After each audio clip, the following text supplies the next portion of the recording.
Okay, and a quick announcement about the project. So the test cases are up. So I've given you a list of the test cases that we're going to run. And also I've given you, just like last time, I've given you half of the test cases, the odd-numbered test cases. Any questions on the project, the PROC project?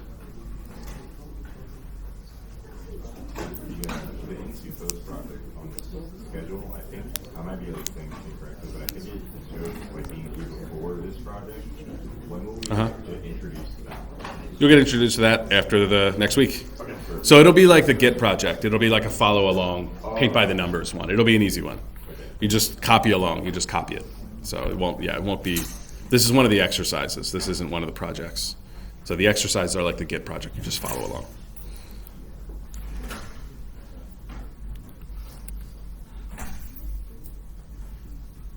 Okay, and so for FS projects, I've been regrading them, so just post a message on EdSTEM to let me or the instructional staff know, and we'll regrade your project.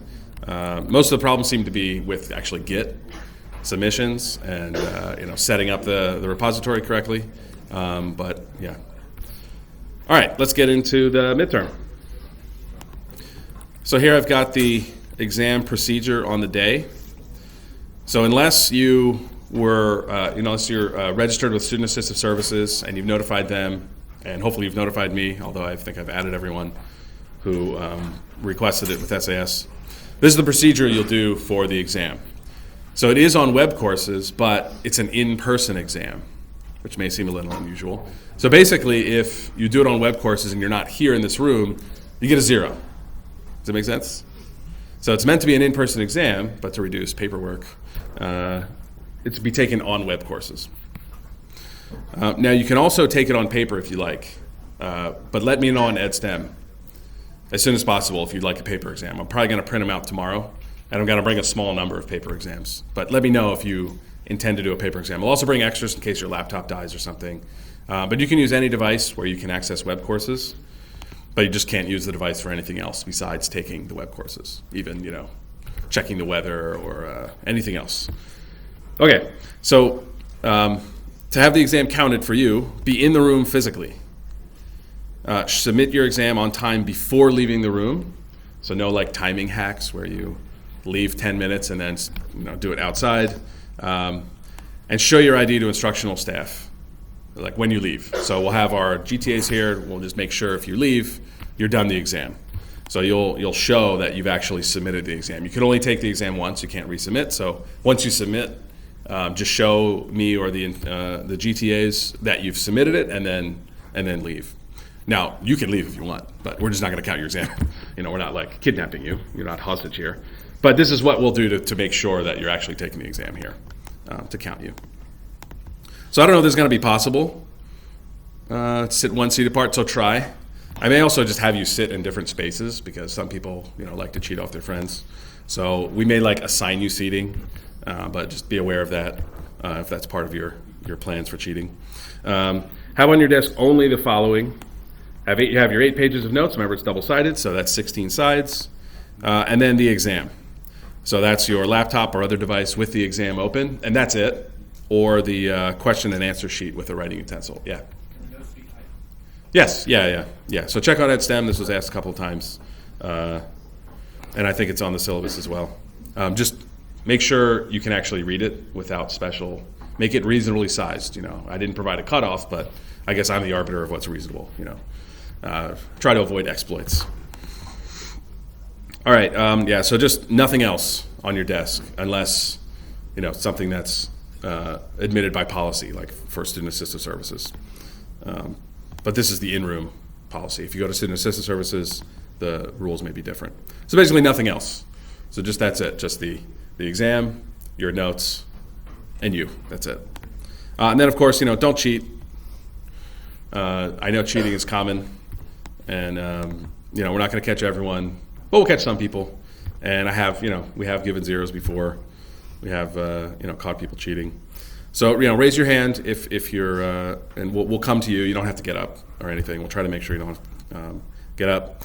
I think the exam stops at the end of the class period. That's the way I've configured it in web courses. I've not used the web courses before, their quiz feature. So hopefully I didn't mess anything up. If you saw a test quiz last night, that was why, because don't freak out, that wasn't a new assignment. I made one because there's no way to like test it with the test student without actually releasing it. Yeah, questions on the exam procedure? Oh yeah, sorry, yeah. Are we allowed to have like our exam notes and like scratch paper? Yeah, that's a good point. Yeah, you can bring scratch paper. Yeah, bring scratch paper. I'm not going to bring any scratch paper. So yeah, if you want scratch paper, bring your own or use your notes. Yeah, that's a good point. I didn't think about scratch paper. Let me make sure that's clear. Yeah, because otherwise you'd have to use like a scratch notebook on your machine.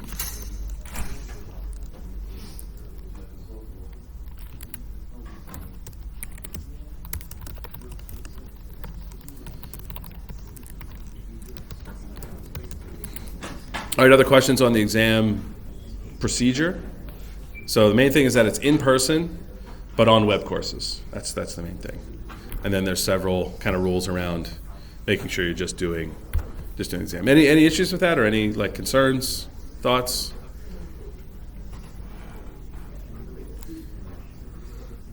And I'll take attendance. We'll take attendance with UCF here when you come in. We'll like start around 5 minutes after the exam is. I've geared it so it's 20 questions, and I've assumed an hour of time. So 3 minutes per question on average. But like, where's the exam format? But it's half multiple choice. So 3 minutes per question is an average. So you'll have plenty of time for the long answer ones. So we're not going to start exactly at 9. We'll start at like 9:05 or so, and then go till the end of the class period. Yeah. Is it going to be more into like code analysis of like seeing what like the code would do? Or Yeah, there's going to be some code analysis. There's going to be everything you saw on the homework and in the lectures. That's all possible. So you'll be writing code, working with make files and build system. But I'll go over all of the actual topics and what you'll need to know. Yeah. Are long questions all going to be like just coding, or are they also going to be some long response? They could be either. So be prepared for both. Long answer is just you just explain something like you would in words. But definitely, so you should be prepared for that, right? And then be prepared for coding for sure. Yeah. For the 8 pages, is it both sides or single sides? Both sides. So 16 total pages, 8 double-sided pages. Yeah. How hard are you guys on syntax? Syntax, don't worry too much about syntax. So as long as you have the kind of the right algorithm and the generally right C code, you should be good. Yeah, if you miss a semicolon or something, we're not going to take points off for that. Did you have a question? Yeah. Do the notes have to be handwritten? No, they don't have to be handwritten. They can be typed. Yeah. Can I write Python and call it freeform C? Can you write Python? Maybe if you write a translator that goes from Python to C, you can do. Just write C. Just write. If you get it, basically, get the right syscalls, get the right algorithm, and that I usually, give full credit for that. So you don't have to worry. What was that? Okay, good.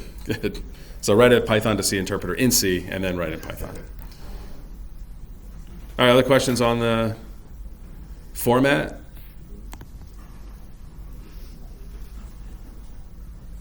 All right. So yeah, this is going to be the number of questions: 11 multiple choice, 6 short answer, 3 long answer, and these are the topics we're going to cover. So I'll just go over them, and I'll point at the past classes to show you where to find some of this stuff. And then just let me know if you have questions, you want to go into more detail. All right, so first we're going to have stuff on file systems. So we did several homeworks on file system stuff. So what makes a Unix file system hierarchical? Why is it hierarchical? What's that? there's like a structure of a tree basically. You have a tree structure. What causes it to have a tree structure? Why does it have a tree structure?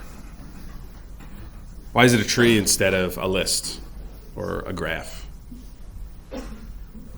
Or I guess, yeah. So, yeah. You can have like different branches within branches. What's a branch? I mean, can you type like change branch on, like, so what are these things called? What kind of files do you have in the file system? Yeah. The files are directories and they can contain other directories. Yeah, you have regular files and you have directory files. The directory files are just what? They're just a mapping from name to the actual inode number, the actual contents of the file. And because directories are also files, directories can point to other files, other directories, other files including directories. That's what causes it to be hierarchical. I don't know if that was like evident from my question, but we talked about this, right? We talked about how the file system becomes hierarchical, and that's because directories contain other directories. That's why. So yeah, that ends up having a tree structure. That's how you model it. But yeah, that's the abstract data type, right? That's not how it actually becomes hierarchical. Absolute versus relative paths. So we had several questions on this. So there was an exercise where you say diagram the file system tree given a set of paths. So what's the difference between absolute and relative paths? Yeah. Absolute start with a slash. Absolutes always start with a slash. And why are they absolute paths? What makes them different from relative paths? Yeah. We write from the root onwards. Yeah, you start from the every directory from the root is listed. Every directory that you need to enter in order to find the file is listed in the path. With relative directories, for instance here, we don't start from the root. So how do we know where to start from for this path? Yeah. From the what? Yeah, the current directory. It's also called the working directory. Yeah, you start from the working directory and you basically just append the path. You append the path to the working directory and that gives you the absolute path. What's the dot mean in a Unix file system? The parent directory. And dot, what's the dot mean? Current directory. Why bother having a dot directory in the current directory? So you know situations where you have like environmental paths, you're saying use the file list. Yeah, that's one reason. So if you're trying to run a program, Bash will only run programs in your path environment variable. But generally speaking, if you're in a current working directory, there's nothing in the file system itself to tell you where you are. So if you want to refer to the current directory, then dot is how you can do it.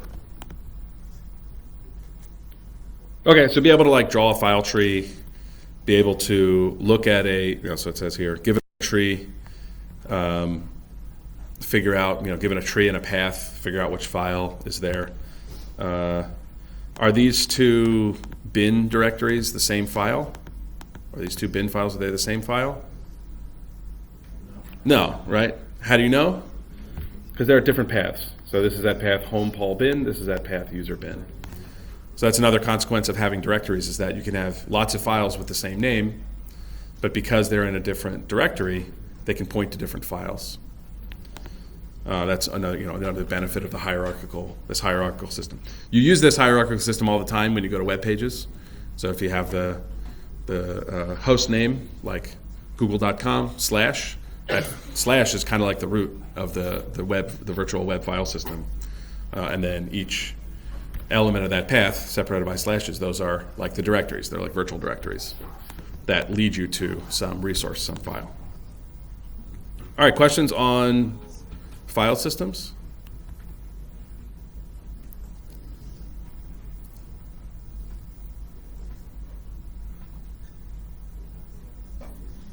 Everybody good on file systems?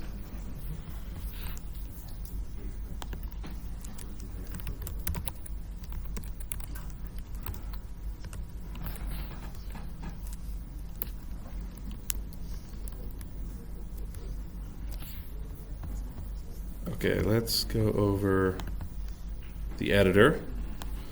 So I know everybody's loving and using Emacs all the time, especially in your personal life as well. All the time, good. So how do you edit files in Emacs? You run Emacs the name of the file. It's a program, and it takes an argument. That argument is the name of a file, the path to a file. And then when that program runs, to standard out, if it's going to the terminal, it just like prints out this ASCII character to make it look like you're in a display. But it's really just printing out a bunch of ASCII characters on the screen. How do you quit the editor? Turn off the computer? Yeah, that was... I had to word this a little differently. I realized that problem with the... So maybe another way to say this is, what Emacs commands do you use in order to tell it to exit the editor? You write C code that calls shutdown. Well, but that wouldn't be an Emacs command, right? That would be, I guess, well, okay, so you're saying you use the call to shell from Emacs. Within the Emacs process, what bindings to keyboard commands that are there by default do you need to use? Yeah. Control X, Control C. Yeah, that's like the default key bindings in the Emacs process. All right, what about saving? Same qualifications. What about saving the file? Control X, Control S, yeah. So just making sure you know that. Let's see what else we got here. Yeah.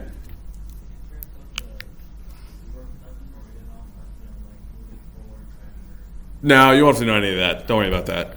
Hopefully you took the tutorial and now love Emacs. But yeah, as long as you can save and exit, that's all you need to do the project. So, and it was repeated over and over and over in the exercises.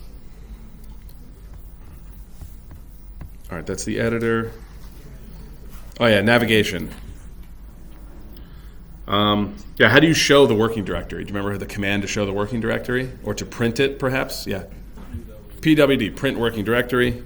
Unix standard command to rename a file. Move, yeah, use move. That's because moving and renaming are the same thing. You're just editing that directory file, those directory files. What is tab completion? I hope everybody's using this. There's some people not using it. They're like, oh, that's so much easier. So use tab completion. What is tab completion? You just hit tab and it's autocorrect or autocomplete, not autocorrect, but autocomplete for the command line. And it can basically help you navigate the file system. Yeah. Yeah. Yeah, if you type in part of the name, you could even type in part of a command. So I can type in, let's see. So I can type in part of a command, hit tab, and it'll autofill. If there's multiple things that match that prefix, it'll show you them. And then you can continue typing, and yeah, so it's autocomplete. Not just autofill, I guess. All right. What Unix standard utility will show you the text of a file? There are multiple answers for this. Cat, concatenate. Concatenate is one way to do it. What does grep do? Yeah, searches for a substring in each line of a file. How do you change the working directory? CD. How do you change it to your home directory? C to tilde, yeah. Or you can just type CD. Fun fact.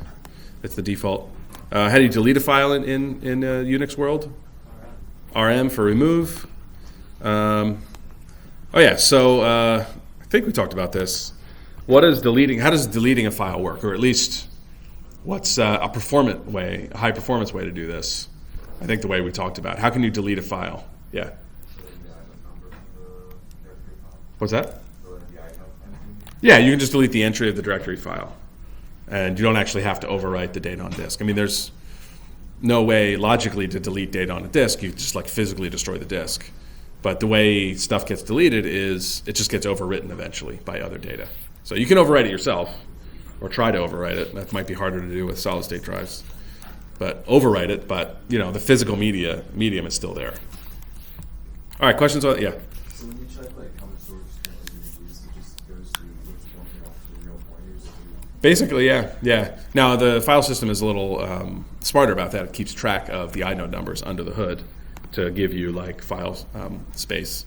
But certainly, yeah, you could write an algorithm that just starts from the root, goes over the whole file tree, counts up space. You may have links between files, but yeah, that's one way you could figure out use space. Yeah.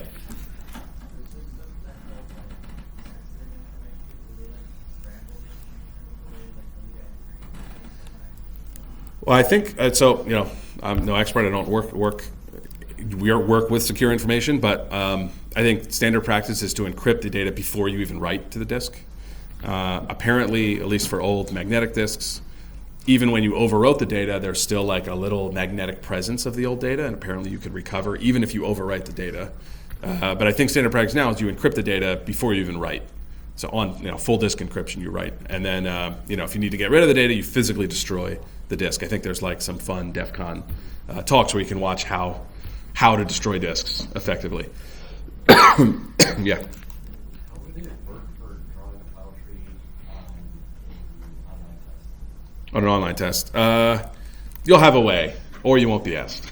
So you could do it with ASCII code, or I'm sorry, ASCII art to do it, or you won't. You won't be required to draw a diagram on a test, but you could do it with ASCII art, or answer some question about the hierarchy. So yeah, everything will be text. Like you can answer everything with text on the exam. All right, other questions on file system stuff? Navigation file systems, editor, build automation. Okay, one of the most fun parts. All right, for makefiles, let's see, where was the question on makefiles? So here's a common rule, common way to write a build rule to build our Hello program. Which part of this is the prerequisite? Hello.c, this part here after the target. Which part's the target? This part here, hello colon. And which part's the recipe? Leaves this is the recipe. So what does the prerequisite do? What does it mean? Yeah. Say again? Oh yeah, so one feature that it enables is that once this file gets updated, then this rule will run again. If this prerequisite is newer than the target, it means the target's out of date, so it reruns this rule. But even more than that, make will actually go out, and if this file doesn't exist on disk and there's a rule to build hello.c, like say you have a code generator to build hello.c, then it would run that rule first and then run this rule. So you get this tree of dependencies between rules, and then make will traverse that tree to build everything. But yeah, you just need to know that this is the prerequisite, what it does, this is the target, what it does, and then the recipe is just shell commands, basically, that get run once this target needs to be built. Other questions on that, the structure of a makefile?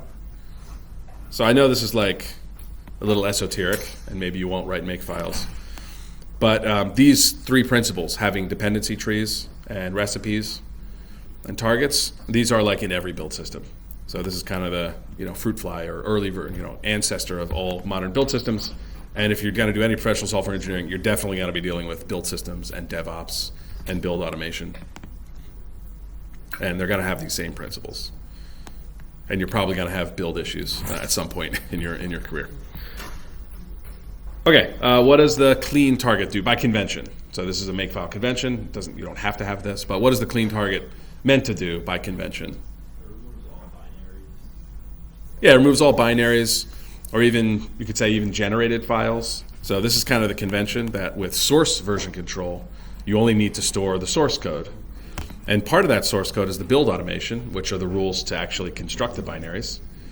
So you don't have to pass around giant, several megabyte or gigabyte binaries. You just pass around the source code. It's like the blueprints to a building, and then everybody kind of automatically builds from those blueprints on their own machine. You don't actually have to pass the building around. Everyone can construct their own building from the blueprints. And this build automation is how you actually take the blueprints and construct the building. So the clean target will remove, by convention, everything but the source code, the original source. There's all sorts of different variations of this. There may be generated code that you would ship if you don't expect the person to have special tools or different versions of the tools. But generally it cleans the generated code, which is usually the binaries. It could also be documentation, so it might delete the generated documentation, like the PDF. Okay, so I may ask you to, I may give you a makefile and ask you to change something or add something or fix something. So for instance, for this makefile, I may say, how can we add a clean rule to this makefile?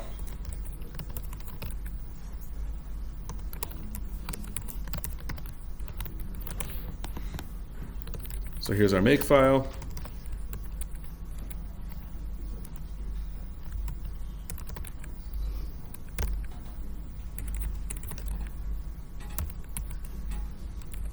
Here's our make file. What would a clean rule look like?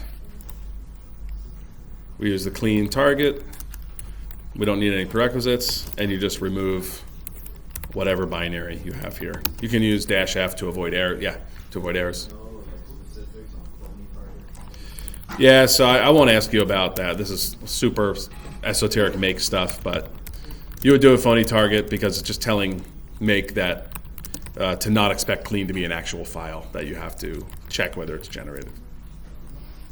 The file will usually work as expected even without the phony targets in many cases, but don't worry about that. Just know how to write a make file rule, basically. -F is just to avoid that error. If hello doesn't exist, you'll get an error because remove will say, hey, that file doesn't exist. And -F is like force. It'll just ignore the hello not existing. All right, questions on make files?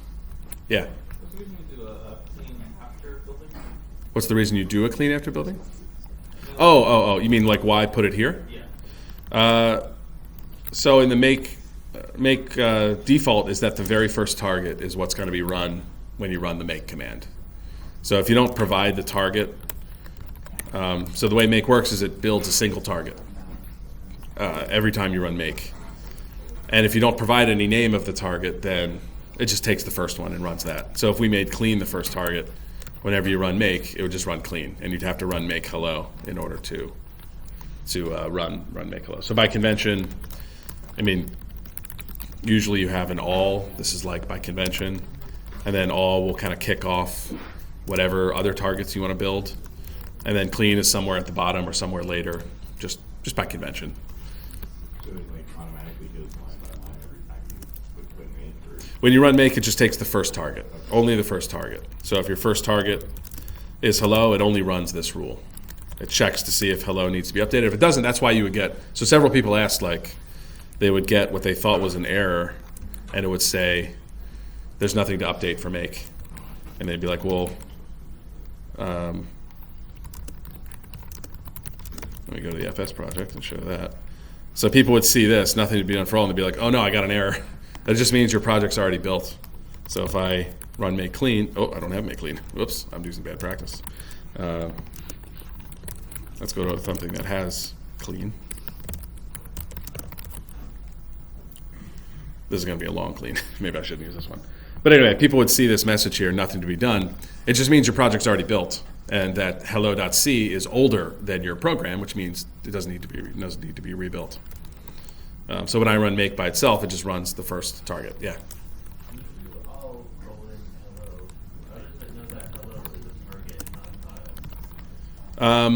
Well, okay, so all targets are actually files in the make world. So any target here, make expects to be a file on disk. So yeah, every target is really also just a file on disk. So it checks its timestamp and checks the timestamp of the prerequisite. So the target can still be called anything, like it doesn't have to be called hello? Yeah, it can be called. Yeah, you could. Well, yeah, it could call it anything. So you could call it main, even though this recipe builds hello. Make is still going to think, oh, main's not there, let me run this again. Main's not there, let me run this again. So it's going to be repeatedly running this every time you call make. Okay, so you shouldn't have any other files like unrelated to make that use the same name as a target. Yeah, definitely not. You're going to mess stuff up. But which kind of makes sense. Well, yeah, which kind of makes sense because it's supposed to be the files on disk. This is actually what phony does. Phony tells make that these targets aren't real files. And so it doesn't check the file system. And it basically just always runs them as a target. So yeah, these seem like they're sort of virtual names, but actually in the make world, these are names of files that are supposed to be generated. Make doesn't enforce that they're actually generated. You have to write the rule so that they generate the file corresponding to the target. Otherwise, make is going to keep trying to build that rule. It's going to keep running your recipe to build it. And if you don't want a target to be a real file, then you call it a phony target.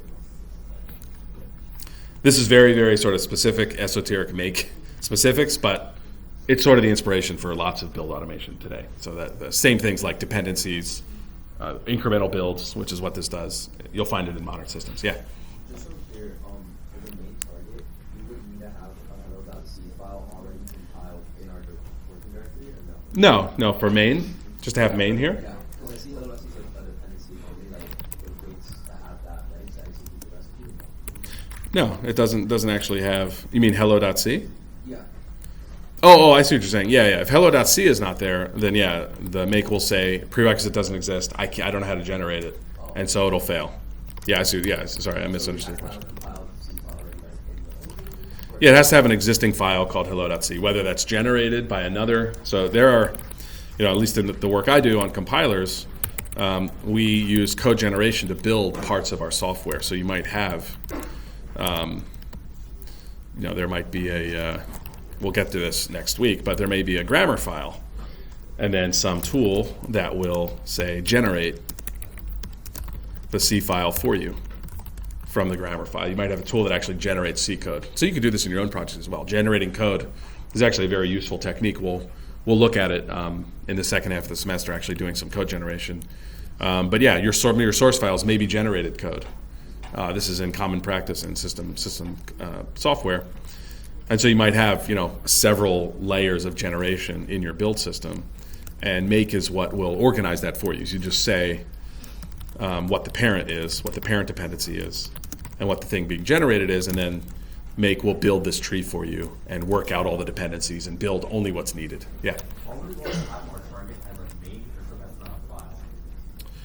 Well, so this would be, so it always is a file. It's just that make will, like if it runs this, main is not generated. Make doesn't know that, and make doesn't care. So it'll just, when you go to run to build this again, it'll keep, in futility, keep trying to build main using this command. But you as the developer did not write a recipe that builds main. So it's like user error at this point. So make is not gonna like intelligently check whether your rules are correct rules. It's just going to attempt to run them to build this target, if that makes sense. Anyway, this is a lot on make. There's not going to be a lot. There's not going to be this much about make. If you have questions about build automation or stuff, so I do research on this stuff on compilers and especially build automation. So let me know. I'm happy to chat about it, point you in more directions about learning about this stuff. Okay, let's look at, so that's build automation. Version control. Version control is an important one. I think there's several questions on there about version control. And this is one that definitely everyone should know. Git is a popularly used tool. You may often use it through an IDE, but if you don't understand what it's doing under the hood, you're going to have merge conflicts. You're going to annoy your teammates because you're going to push broken stuff. So it's really good to understand the fundamentals of how this distributed version control works, because when it's distributed, it makes it kind of more complicated to think about. All right, so let's go through the basics of Git, which is similar, not exactly the same, but similar to other version control systems. There's a lot out there that are in common use. Git is one popular one. All right, so there's 4 parts, 4 kind of phases or places that your change will go. Working directory, staging area, local repository, remote repository. But the thing to keep in mind for any version control is that it's not a file, like a network file system like you may be used to, where you're just copying around files to another server somewhere. You're storing changes to files, the delta, the difference. This was like the bank transactions versus the bank total. Your account total is not the same thing as the transactions that can be summed to find that total. And so the version controls, most source version control stores the changes between files, or at least it records changes between files. Yeah. I don't think I asked about it, but the understanding Git sort of depends on understanding diff and patch. So what is diff? What does the diff tool give you? Difference between 2 files. So if they're identical except one line, diff is going to give you that one line. And so I know I think many students, before they learn about source version control that stores diffs and patches, they think whole files. They think I've updated my file, so let me copy the whole file. and then they wonder, like, they make a new repository and then they add things again, and they say, well, I added the new file, why isn't it working? It's because you're not overwriting whole files. You're just storing changes to the file. You're storing a transaction log like your bank does. Okay, and so to manage this, Git provides a couple of helpers to help you record and describe your change. So the working directory contains the current complete source that you've checked out or cloned from an existing repository. So this is your kind of normal file system view where you have the entire project in front of you. The staging area, this is where we start getting into only diffs. The staging area is where whatever diffs, whatever specific lines of code you'd like to have in a commit, you start collecting them here.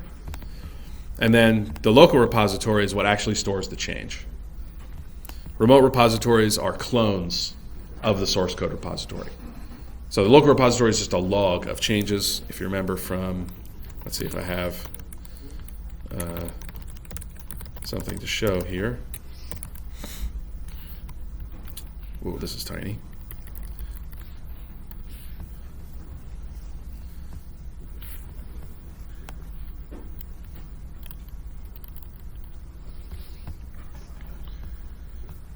So what do these pluses mean, if you remember diff? What's the plus? Added line, minus is subtracted line. So all of this code that doesn't have a plus or minus before it, none of this is actually going in the commit.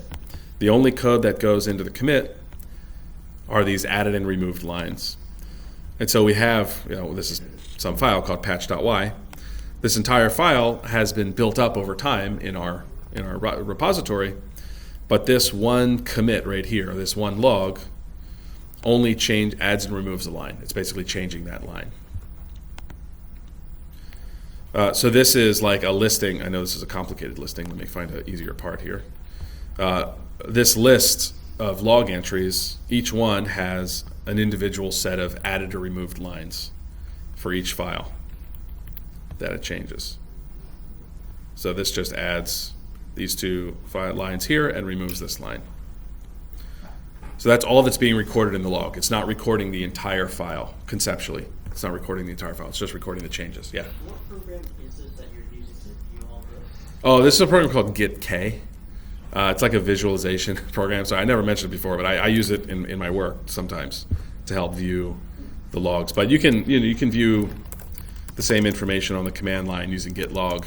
This is just kind of nice because it shows you the contents of it. I don't know if so it's not going to be on Eustace, I don't think, unless actually it might be. You might be able to connect on Eustace and view it if you forward SSH stuff. But anyway, that's called GitK. You can look it up and see to work on it yourself. Okay, so that's the repository. The repository stores these diffs, stores these sequence of diffs. All right, but how do we work with these parts of your Git repository? So for instance, how do we make a new commit to the local repository? What command do we use? So here are the commands that are available to you. What creates a new commit in the local repository?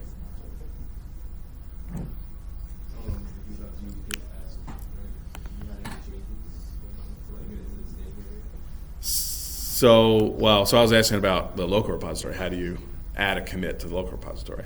So for staging area, you use add. But what about local repository? How do you make a commit? Yeah, git commit. Git commit is what creates a commit to the local repository. Git add is what adds it to collects it in the staging area. And so this is really kind of the nitty gritty of Git. But I want to have you learn this first. It's like learning manual transmission first. Then when you go to do the automation, you have your fancy tools. You'll understand what's actually happening under the hood. So git add is collecting things in the staging area. They're not committed yet. But once you've added all the lines that you want, then you run your commit. And the reason for this is, in this class, you're writing 100-line programs. You're probably not doing complicated feature additions or intricate changes to your code. But when you go to do professional coding, You don't want to be that person just like adds all changes that they have, including their offensive comments and their partially working features that are broken and break the build. You want to be like surgical about how you update your code, and you want to keep track of exactly which lines you're adding. And you may be working on multiple parts of the code at the same time. You may have some debugging going on. And so having this separation between the staging area and the actual repository. The repository is what your collaborators are going to see. Staging area, they don't see yet. And your working directory is just for you.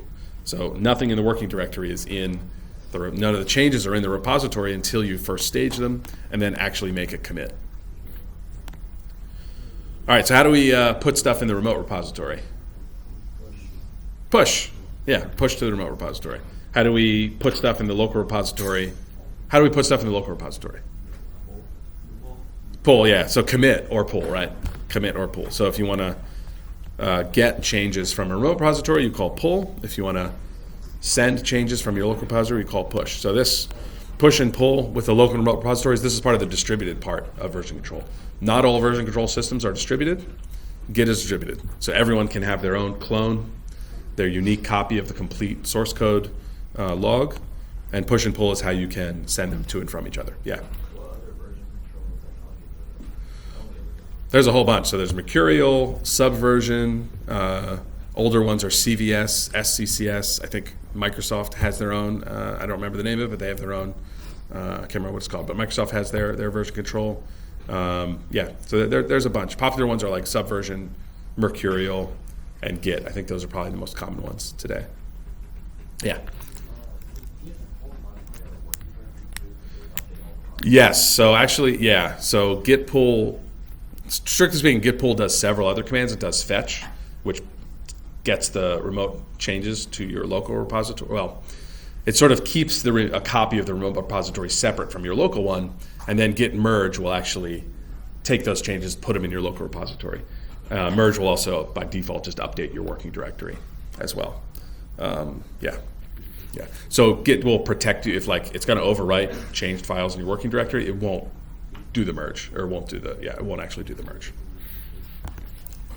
But yeah, that's a good question. All right, other questions on version control? Yeah. Did we ever review branching and merging? No, we didn't review branching and merging. Yeah, so check out the Git book on this. Branching and merging is super useful, but yeah, we could do several weeks on just Git, conventions and using Git. But no, look it up on yourself. There's good tutorials. GitHub has good tutorials. Yeah, and it could be a little tricky when you get into branching and merging. So some people I think some people gave themselves who had a merge conflict? Did anyone have a merge conflict? Okay, no one. So when I used GitHub last year, people would upload their files to GitHub instead of using Git to do it, and they'd give themselves merge conflicts. That's why I stopped using GitHub. And so our great admin team here created a Git server for us so that we can use for classes. And now everyone has to do it on the command line. Actually, you don't have to. You could work out a way to do it remotely, but if you can do that, you probably won't have problems using Git. All right, other questions on version control? So build automation, this is something if you're working in software engineering or really anything in computing, you're definitely going to encounter. Build automation and version control. This is the kind of growing automation of the software engineering processes. All right, let's go into coding. Did we miss anything here? Let's do file systems. Okay, so I may ask you to open a file. What syscall do we use to open a file? Open. Do we use fopen? No, I'm gonna specifically say system call, not C library call. So you learned probably the C library stuff like fopen, fseek, fwrite, or printf and fput. But in this class, I'm specifically asking for the system calls. So those C library calls, those are implemented using the system calls. And that may be a future project in this class where we actually implement part of the C standard library, just to have different exercises.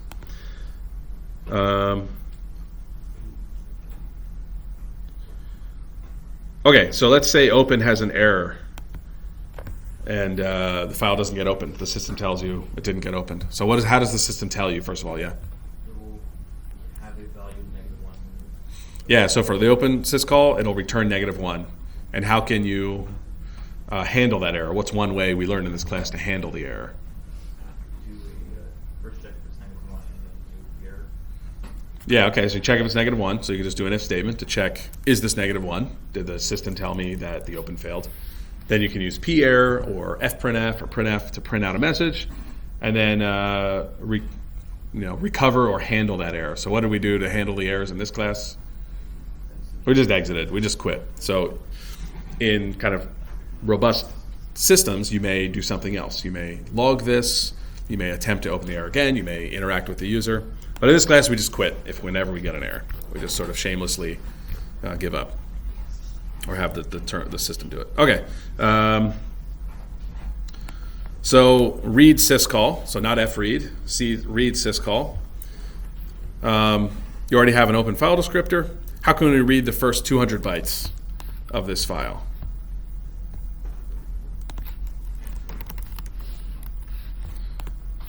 So this is the code example in our syscalls section. So once you have the file descriptor, remember this is not the file from fopen, this is the file descriptor from open, like here. If you want to read them in, you give the file descriptor a buffer with enough space to hold whatever you're reading, and then the number of bytes to read.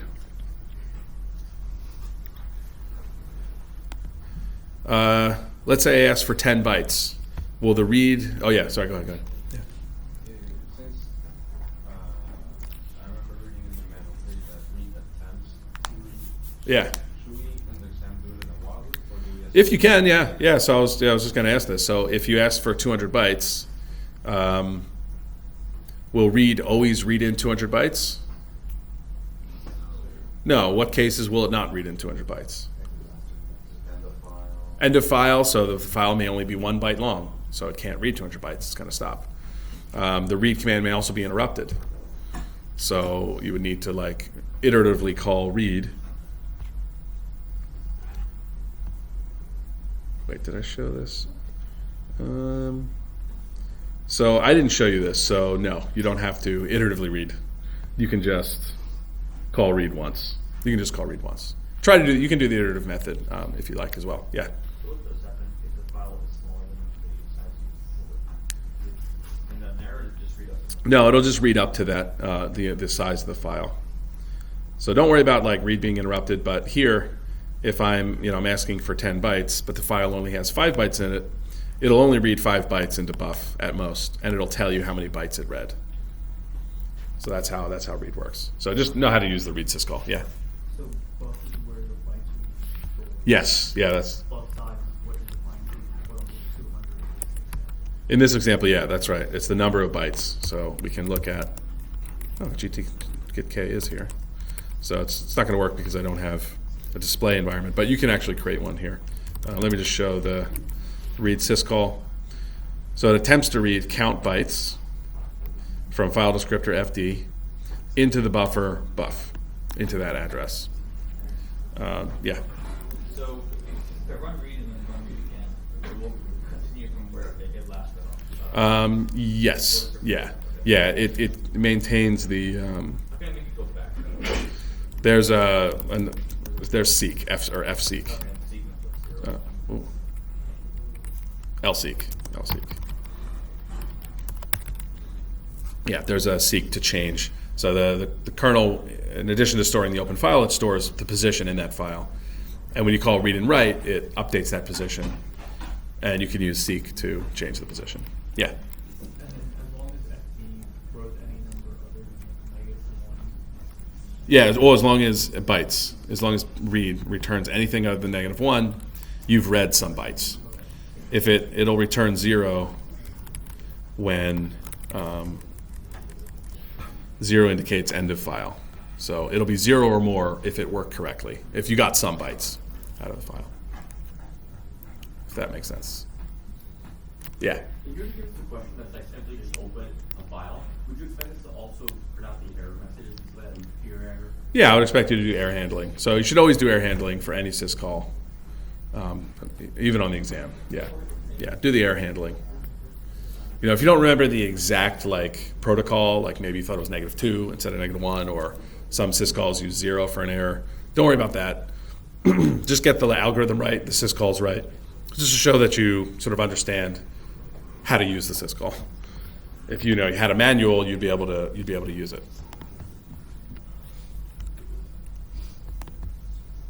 Okay, so we didn't do it this semester, so we don't need OpenDir. ReadDir, I'll remove those.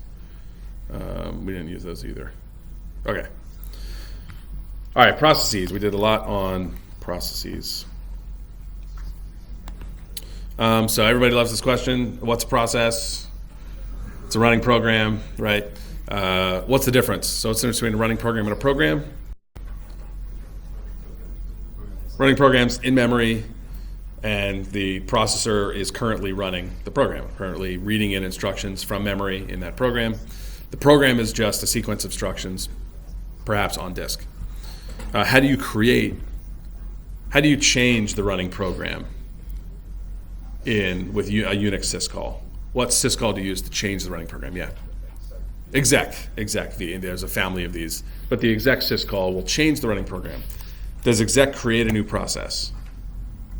No, it doesn't create a new process. How do you create a new process in the Unix world? Fork. Forks creates the process, but it's the same running program. Exec changes the running program in the process that calls it. So there's 2 steps to fork and exec. And between fork and exec, so what's one use of having separate process creation and running program change? What's one use for this? For instance, in I/O. What can we do between the fork and the exec to manipulate I/O? What's that? Yeah, you could do pipe. I think you said pipe, right? You could do piping. You could do redirection. So you can set up the I/O for the process. That's why when your programs run, you don't have to open any files. You just call printf. And voila, magically your data is going to the terminal. And that's because between fork and exec, your parent process, bash most likely, has set up that I/O for you. And that's exactly what we looked at when we did redirection and pipes.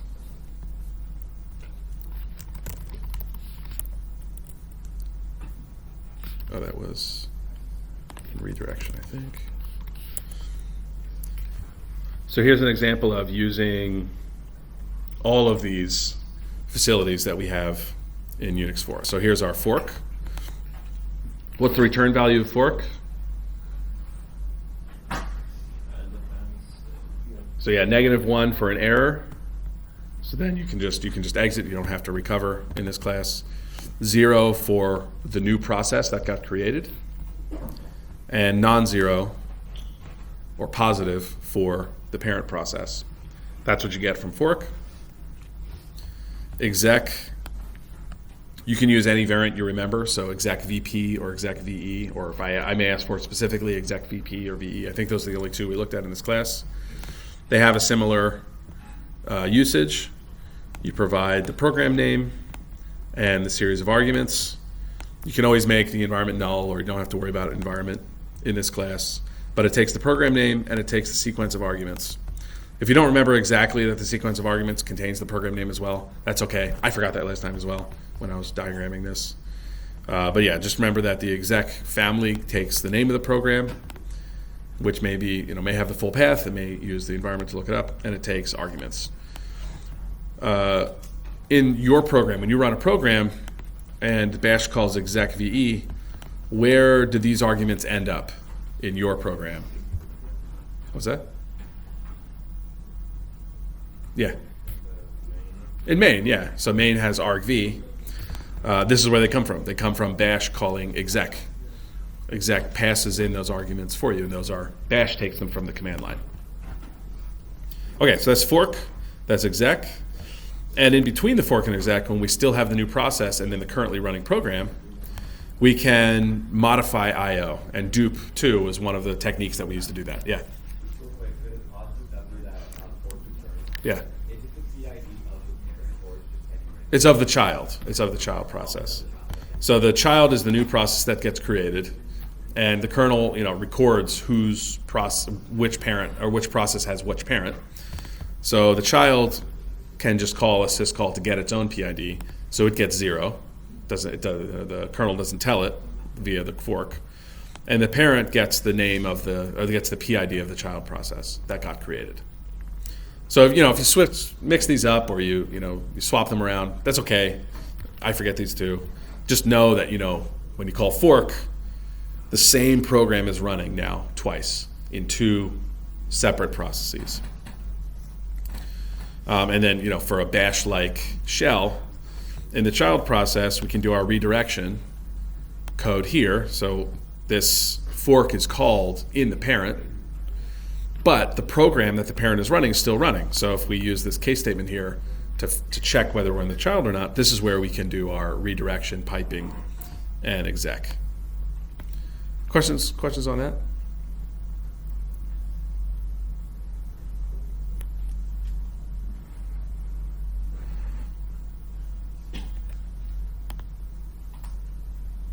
So yeah, write code that replaces the current. Oh yeah, okay. So let me just ask some more questions here. So what syscall do I use to replace the current processes running program with, say, ls? What syscall do I use? This is repetition. Exec. I use exec for that. So write code that creates a new process where the original process writes parent and the new process writes child, both to standard out. There's an example of that here in our process creation. So call fork, and then this is how you check whether there's an error, whether you're in the child, whether you're in the parent. And in the child and parent, we just print different things. So both these are going to be printed as standard out because after we call fork, there are two processes now running, not just one. And each process is running the same program, but that program checks the return value of fork. So the program will do something different depending on whether it's in the child or the parent.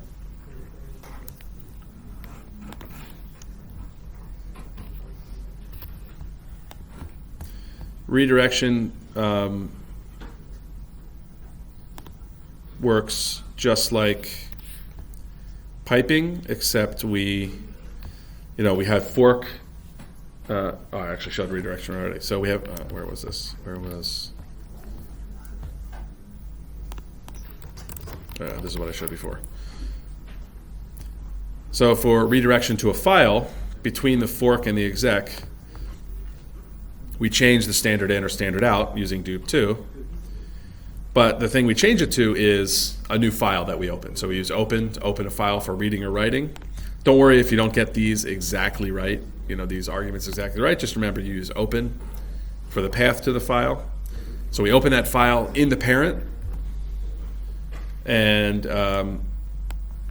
actually we could open it in the child as well, but we open the file before we call exec and then redirect the child process to that. Pipe is similar, except instead of redirecting to a file, we call this pipe syscall, which gives us the pipe. And when we're in the child, we call dup to redirect to the pipe before we call exec. So this has the same pattern as redirection for files. We just redirect to the pipe instead of the open file. Questions on this? Yeah. For a new RDB, can you just put the first entry in the array as prog, so that it's always the same? Yeah, you could do that. I mean, put the yeah. You mean put the variable here? Yeah. You could totally do that. Yeah. Maybe it would cause some problems, but I don't think so. No, I don't think so. So this, when this is called, it has access to this address space, and the system will do whatever copying is needed to get it, to be sure that it's there in the new running program. So yeah, I think that's okay. This is just my laziness basically. wouldn't it be easier to just write prog? Yeah, it would be. This was, I don't know what I was doing. I don't know what I was thinking. I was, I don't know why. My oversight, I guess. But yes, you could just put prog here. You could just put prog. You could just put prog.